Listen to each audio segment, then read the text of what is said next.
नमस्कार दोस्तों, स्वागत है आप सभी का इस वीडियो में। दोस्तों कैसे हैं आप लोग? मैं उम्मीद करता हूं कि आप लोग बहुत अच्छे होंगे, जहां भी होंगे अपनी तैयारी अच्छे ढंग से कर रहे होंगे। यह वीडियो आप ही लोग के फरमाइश पर है। किसी ने कमेंट किया था कि सर मैथ कैसे पढ़ें, और मैथ में कुछ ऐसा चैप्टर जो 2 से अधिक क्वेश्चन भी पूछे जाते हैं, ये चैप्टर का नाम बता दीजिए, और प्रीवियस पेपर के देखते हुए कौन कौन सा चैप्टर से ऐसा प्रश्न पूछा जाता है जो कि ज़्यादा इम्पोर्टेंट है। तो दोस्तों इस वीडियो में बने रहिए, वीडियो को फुल वॉच कीजिए। इस वीडियो में मैं आपको 18 चैप्टर ऐसे बताने वाले हैं जो पढ़ लीजिएगा तो लगभग 21 से 22 प्रश्न आप आसानी से बना करके आइएगा। मात्र 18 चैप्टर में कुछ ऐसे भी चैप्टर हैं जिससे 2 या 2 से अधिक प्रश्न भी कभी कभी पूछे जाते हैं। मिनिमम 2 प्रश्न पूछे जाते हैं, कुछ ऐसा भी चैप्टर है। सबसे पहले मैं उन चैप्टरों का नाम बताऊंगा जिससे 1 से अधिक क्वेश्चन पूछे जाते हैं, यानी कि 2 प्रश्न पूछे जाते हैं। उसके बाद एक प्रश्न पूछे वाले चैप्टर का भी नाम मैं इस वीडियो में बताने वाला हूं। वीडियो को पूरा वॉच कीजिए। और दोस्तों पहली बार जुड़े हैं तो चैनल को सब्सक्राइब करके बेल आइकन प्रेस कर लीजिएगा ताकि मेरा वीडियो का नोटिफिकेशन आप तक पहुँचते रहे। चलिए शुरू करते हैं। सबसे पहले जो इम्पोर्टेंट चैप्टर है ना, वह है कार्य और समय।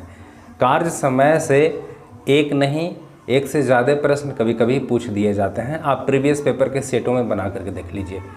यदि कार्य समय में किस तरह के प्रश्न पूछे जाते हैं, अलग अलग टाइप के प्रश्न ये जानना चाहते हैं तो आप कमेंट कीजिएगा, मैं इस पर भी वीडियो बना दूंगा।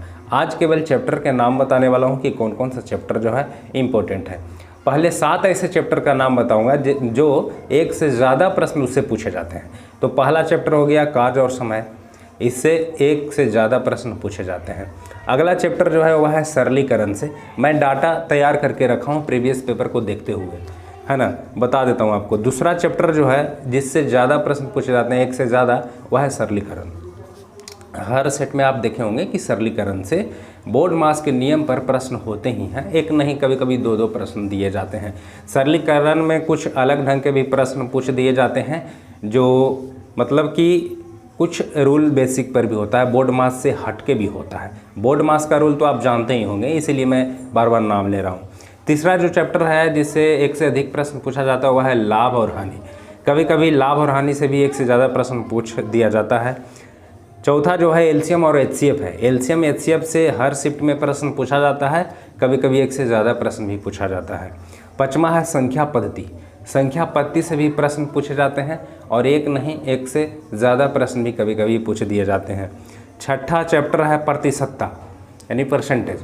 तो प्रतिशतता से भी दोस्तों प्रश्न पूछा जाता है, कभी कभी 1 से ज़्यादा भी, और कभी कभी नहीं भी पूछा जाता है। ऐसा भी देखें हम, कभी कभी कोई सेट में हम देखें हैं कि प्रतिशतता का चैप्टर क्वेश्चन नहीं भी रहता है। तो यह मान करके चलिए कि कभी कभी परसेंटेज हटाएगा तो लाभ हानि देगा, लाभ हानि देगा तो परसेंटेज हटाएगा। ऐसा भी कभी कभी देखने को मिला है। देखिए प्रतिशतता का एक जो प्रश्न होता है कि इतना नंबर से फेल हो गया, इतना नंबर लाना था, इतना परसेंट लाना था, ये तो सेट में मिलता है हमेशा। प्रीवियस पेपर के सेट बनाते होंगे तो आपको मिलता ही होगा। तो ये प्रतिशतता का जो है प्रश्न है। 7वां जो चैप्टर है वह है साधारण ब्याज और चक्रवृद्धि ब्याज, यानी एसआई और सीआई।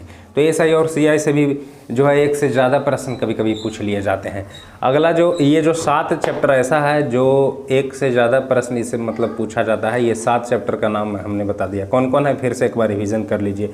कार्य और समय, सरलीकरण, लाभ और हानि, एलसीएम तथा एचसीएफ, संख्या पद्धति, प्रतिशतता, साधारण ब्याज तथा चक्रवृद्धि ब्याज।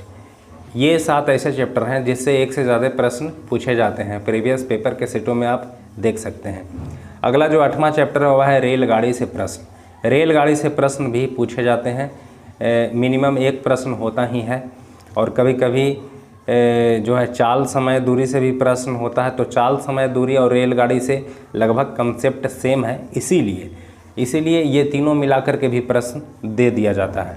9वां चैप्टर है चाल समय दूरी, ये तो मैं बता ही दिया। 10वां है नाभधारा। नाभधारा से कभी कभी प्रश्न रहता है दोस्तों, ये देखा गया प्रीवियस पेपर के सेटों में। अगला है 11वां आयु संबंधी प्रश्न। आयु संबंधी प्रश्न भी इम्पोर्टेंट है, इसको भी देख लेना है, इम्पोर्टेंट में ही आता है। 12वां है औसत, यानी एवरेज। एवरेज से भी प्रश्न हमेशा पूछा ही जाता है, तो ये भी इम्पोर्टेंट में आता है। 13वां में है दशमलव भिन्न। दशमलव भिन्न में कई तरह के प्रश्न होते हैं, तो दशमलव भिन्न भी बहुत इम्पोर्टेंट है। देखिए किस तरह के प्रश्न पूछे जाते हैं, टाइप ऑफ क्वेश्चन यदि आप जानना चाहते हैं तो कमेंट में ज़रूर आप पूछिएगा, मैं बता दूंगा कि प्रत्येक चैप्टर को, मतलब एक चैप्टर जिससे कार्य समय है तो ये स्पेशल एक वीडियो बना देंगे और इसमें किस तरह के प्रश्न पूछे जाते हैं ये आपको मैं बता दूंगा। तो आप कमेंट कीजिएगा, ठीक है। अगला है 10 भिन्न तो बता ही दिए। 13वां है साझेदारी, पार्टनरशिप। तो 13वां पार्टनरशिप से भी क्वेश्चन पूछे जाते हैं, ये भी महत्वपूर्ण में आता है। और 14वां चैप्टर है क्षेत्रमिति। क्षेत्रमिति में भी एक प्रश्न नहीं होते, कई अलग अलग टाइप के प्रश्न होते हैं, है ना। तो टाइप वाले वीडियो आगे मिलेगा, बस अभी चैप्टर जो इम्पोर्टेंट है ये जानिए। अगला है बीजगणित। बीजगणित में अनेक तरह के प्रश्न होते हैं, ऐसा नहीं है कि कोई एक ही टाइप का है, अलग अलग टाइप के प्रश्न पूछे जाते हैं बीजगणित से। और अगला है 16वां चैप्टर है त्रिकोणमिति। त्रिकोणमिति से क्वेश्चन हमेशा पूछा जाता है, एक क्वेश्चन हमेशा रहेगा ही रहेगा, ये मान लीजिए त्रिकोणमिति। अगला है 17वां है सांख्यिकी, यानी स्टैटिक्स इसको बोलते हैं। सांख्यिकी माध्य का बहुलक जो पूछा जाता है, विचलन गुणांक ये सब पूछा जाता है, ये इसी में है सांख्यिकी में। अगला है डाटा इंटरप्रेटेशन। डाटा इंटरप्रेटेशन में पूछा जाता है, जैसे डाटा दे दिया जाता है उस पर क्वेश्चन होता है। ये एक क्वेश्चन तो एकदम निश्चित रहना ही रहना है, इसको कोई काट नहीं सकता है, ये आता ही आता है। अगला है, इसी का नाम है समयकों का विश्लेषण। जो डाटा इंटरप्रेटेशन है इसी का हिंदी नाम है समयकों का विश्लेषण। तो दोस्तों ये 18 चैप्टर है, ये 18 चैप्टर यदि आप पढ़ लेते हैं तो 21 से 22 क्वेश्चन तो निश्चित रूप से आपसे बन जाएगा। ये कोई मजाक नहीं है, आप खुद देख सकते हैं प्रीवियस पेपर के सेटों में। टाइप ऑफ क्वेश्चन देखने के लिए कमेंट कीजिएगा और प्रत्येक चैप्टर पे एक सेपरेट वीडियो बना करके आपको दे दिया जाएगा, ठीक है। तो दोस्तों ये वीडियो कैसा लगा ये ज़रूर कमेंट में आप लिखिएगा। वीडियो को एक बार लाइक कर दीजिएगा। चलिए मिलते हैं अगले वीडियो में।